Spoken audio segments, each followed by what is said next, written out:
دل کی گہرائیوں سے شکریہ ادا کرتا ہوں جن لوگوں نے جمعیت علماء ہند کی دعوت پر اپنے احباب کو جمع کیا اور اپنے خرچ سے جمعیت علماء کا ایک پیسہ کیا پھوٹی کوڑی بھی نہیں لگی. آپ ہی لوگ کروڑوں روپیہ خرچ کر کے اپنی بسوں کا خود ہی انتظام کر کے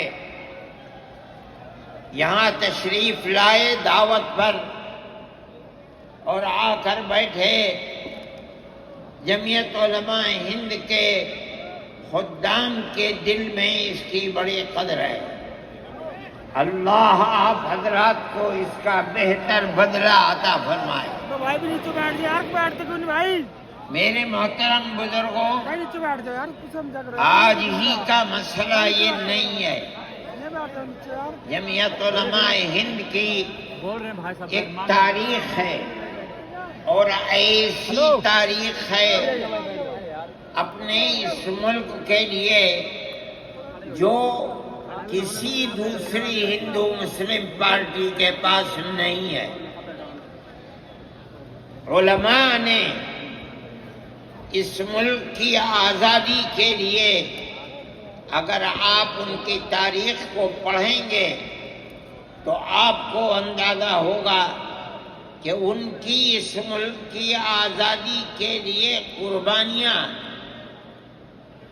150 سالہ قربانیاں ہیں. کوئی اس ملک کے اندر ہندو مسلم ایسی پارٹی نہیں ہے جس کی تاریخ ایسی قربانیوں کی تاریخ ہو. حضرت شاہ عبدالعزیز صاحب محدث دہلوی نے 1803 میں آواز بلند کی تھی کہ ہمارا ملک غلام ہو گیا. اس غلام ملک کو آزاد کرانا اس ملک میں بسنے والے ہر مسلمان اور ہر شخص کا فرض ہے. کوئی مائی کا لال نہیں تھا جو انگریز کی طاقت کے سامنے آزادی ملک کا نعرہ بلند کر سکتا. ایک مسلمان عالم دین نے اسی دلی کے اندر اس نعرے کو بلند کیا. اس کی جائیداد قلق کر لی گئی، اس کے مدرسے کو دفن کر دیا گیا، اس کو دلی بدر کر دیا گیا. لیکن یہ مسلمان ایسے نہیں تھے جو کسی ملک کے پیسے یا اس کی سطوت اور اس کی طاقت کے سامنے سر جھکا دیتے. جو انہوں نے اپنا موقف اختیار کیا تھا پتھر کی چٹان کی طرح، اسی طرح اس موقف کے اوپر کھڑے رہے. سب سے پہلا جہاد سن 1932 کے اندر ہوا. ہندوستانی لوگ تو جانتے بھی نہیں، اور اس کے اندر لوگ مر گئے، ختم ہو گئے. شاہ عبدالعزیز صاحب کے رشتے کے، ان کے قریب، ان کے اولاد میں شاہ اسماعیل شہید اور رائے بریلی کے شاہ احمد شہید دونوں کے دونوں ختم ہو گئے، شہید ہو گئے بالا کوٹ کے میدان میں. لیکن پیچھے نہیں ہٹے.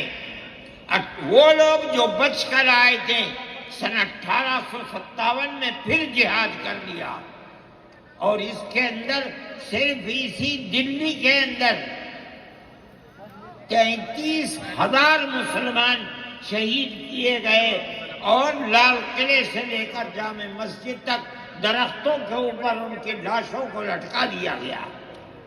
یہ مسلمان کی تاریخ ہے، علماء کی تاریخ ہے. بتائیں کون ہے جس کی زندگی کے اندر یہ تاریخ مل سکتی ہے؟ میں کہتا ہوں، لاکھوں آدمی کے سامنے کہتا ہوں، کوئی مائی کا لال ہے جس نے اس ملک کی اس طرح خدمت کی ہو جس طرح مسلمان علماء نے خدمت کی ہے؟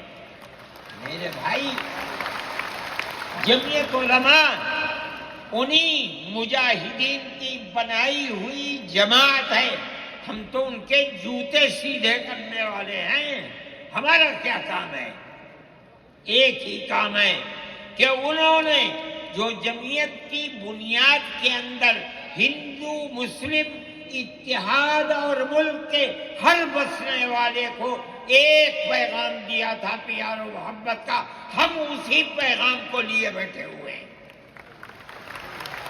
ہمارا کام صرف اتنا ہے.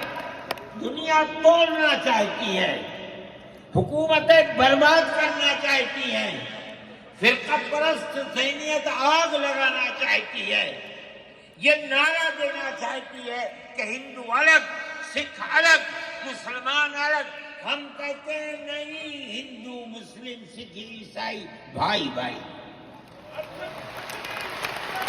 یہ ہمارا پیغام نہیں ہے، ان بزرگوں کا پیغام ہے جنہوں نے پھانسیوں کے تختوں کو چوما، اپنے اس ملک کے لیے چوما ہے، اس کی آزادی کے لیے چوما ہے.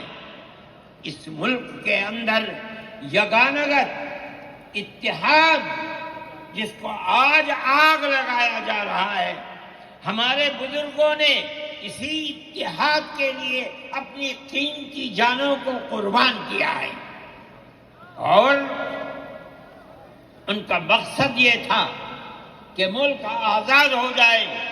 حکومت ایسی بننی چاہیے جو حکومت سیکولر حکومت ہو، کسی کا حق نہ جائے. کانگریس اس لیے نہیں بنی تھی، یہ 1803 کی آواز ہے کہ ملک غلام ہو گیا، جہاد کرنا فرض ہے. کانگریس کا تو وجود بھی نہیں تھا.